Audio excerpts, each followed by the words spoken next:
Programme کے آخر میں ذکر ہو جائے ایک ایسی خبر کا جس پر ہم انتظار کر رہے تھے. ہم نے پوری کوشش کی کہ نیب کا موقف ہمارے سامنے آیا. ان کی طرف سے یہی کہا گیا کہ سب جوڈیس میٹر ہے. اس کے علاوہ عدالت نے دونوں سائڈ کے آرگومنٹس ان کے فیصلہ کر دیا ہے ریمانڈ کو ایکسٹینڈ کرنے کا. امجد پرویز وکیل میر شکیل الرحمان ہمارے ساتھ موجود ہیں.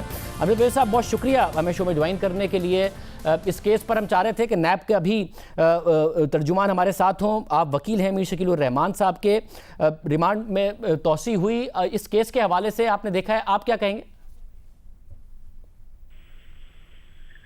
دیکھیے میری گزارش تو یہ ہے جی کہ مجھے یہ شرف حاصل ہے کہ میں نے نیب ہی کے موسٹلی کیسز کیے ہیں آج تک ڈیفینس سائڈ سے,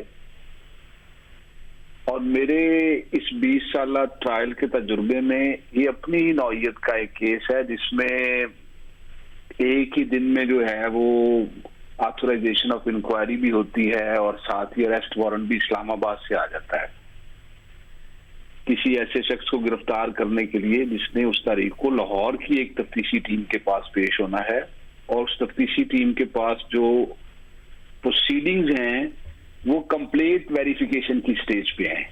کمپلیٹ ویریفیکیشن کی جو سٹیج ہے اس پہ تو نیب کسی شخص کو طلب بھی نہیں کر سکتا کہ وہ اس کے سامنے حاضر ہو. کسی کی طلبی کے لیے بھی لازم ہے کہ پہلے آتھورائزیشن آف انکوائری ہوگی اکاؤنٹیبلٹی آرڈیننس کے تحت. اس مقدمے میں میر صاحب کے خلاف جو فارمل آتھورائزیشن آف انکوائری ہے وہ بھی نہیں تھی, لیکن وہ لا ابائڈنگ سٹیزن ہونے کے ناطے ایک دفعہ 5 مارچ کو ہو کے آئے ان کے سامنے. پھر دوسرا نوٹس ملا 10 کو, اس میں 2 دن کا صرف ٹائم دیا کہ 34 سال کا ریکارڈ لے کے آ جائیں. وہ دوسرا نوٹس جو ہے اس میں لکھا ہوا ہے کہ یہ کمپلینٹ ابھی ویریفیکیشن کے سٹیج پہ ہے.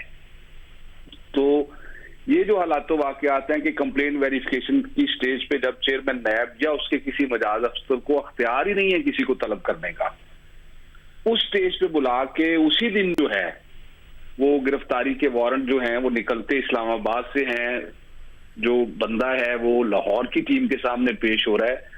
تو میرا کیس یہ تھا کہ یہ انڈیو اور unholy haste of exercise of authority of warrant of arrest ہے, اور میں نے کوٹ کیا کورٹ کے سامنے کہ without fear of any contradiction آپ نیب سے یہ کہیں کہ یہ دکھائیں کوئی ایسا کیس نیب کی تاریخ میں جس میں کمپلینٹ ویریفیکیشن سٹیج پہ کسی شخص کو انہوں نے گرفتار کیا ہو. میری مدبانہ جو گزارش تھی کورٹ کے سامنے وہ اس مخصوص حالات و واقعات میں کہ نیب ایک پریسیڈنٹ ثابت پیش کر دے کورٹ میں تو میں کورٹ سے باہر چلا جاؤں گا. ایک تو ہو گیا گرفتاری والا معاملہ, دوسرا ہے جو کیس کے میرٹس ہیں. میں پھر کہہ رہا ہوں کہ نیب جب اپنا ورژن دینا چاہے اس حوالے سے میرٹس کے حوالے سے ہم سے بات کرنا چاہے کر سکتا ہے. اس پر جو معاملہ ہے وہ اس پر آپ کا کیا موقف ہے؟ سب سے بڑی بات یہ ہے کہ اگر مان لیں, میں نہیں کہتا میری یہ انسٹرکشنز نہیں ہے نہ میں یہ سمجھتا ہوں, مان لیں کہ کسی پہلی بات تو ہے کہ کوئی جرم ہوا نہیں ہے. دوسری بات یہ ہے کہ اگر کوئی جرم ہوا ہے تو کہتے ہیں جی ایل ڈی اے کی زمین, جبکہ ایل ڈی اے کی زمین وہ نہیں ہے, سارے لوگ جانتے ہیں. ریکارڈ کی بات ہے, ریکارڈ ثابت کرتا ہے کہ پرائیویٹ لوگ اس کے مالک ہیں اور پرائیویٹ لوگوں کے ساتھ ان کی ڈیل ہوئی ہے. ان اینی کیس مان لیں کہ ایل ڈی اے کے کوئی ڈیوز اگر کوئی پینڈنگ تھے تو اس کے لیے ایل ڈی اے ایکٹ 1976 سے لاگو ہے. اس کے اندر ایک میکنزم دیا ہوا ہے کہ ایل ڈی اے ایکٹ کے تحت ہونے والی کسی قانون کی جو وائلیشن ہے, کسی ضابطے کی جو وائلیشن ہے, اس کی شکایت کون کرے گا, اس شکایت کو انویسٹیگیٹ کون کرے گا, اس شکایت کا سننے کے لیے عدالت کون سی ہوگی, اس عدالت میں اگر ثابت ہو جائے گا تو اس کی جزا سزا کیا ہوگی. میں نے پچھلے چند سالوں میں یہ دیکھا ہے کہ نیب نے یہ کام شروع کر دیا کہ وہ اپنے آپ کو ایک سپر انسٹیٹیوشن سمجھنا شروع ہو گئے ہیں. عقل کل جسے کہتے ہیں معذرت کے ساتھ. ایل این جی کا کیس ہو تو وہ اس کو اٹھا کے اپنے ماہر بٹھا کے دیکھتے ہیں. Security and exchange commission of Pakistan کا کیس ہو, 4G کا کیس ہو, جو ہم وکیلوں کو سمجھنے کے لیے ایکسپرٹس کو ہائر کرنا پڑتا ہے اور ان سے ریکویسٹ کرنی پڑتی ہے, وہ ریونیو کا میٹر ہو.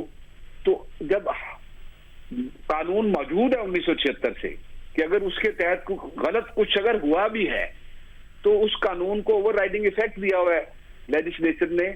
قانون ساز نے یہ لکھا ہوا ہے کہ اس قانون کے تحت ہونے والی کسی بھی خلاف ورزی کی جو ٹیک کیئر کرنی ہے وہ ایل ڈی اے کے اندر دیے ایکٹ کے اندر دیے ہوئے میکنزم کے تحت کرنی ہے. تو اس میکنزم پہ ایل ڈی اے آج تک خاموش ہے. ایل ڈی اے آج بھی مدعی نہیں ہے اس مقدمے میں.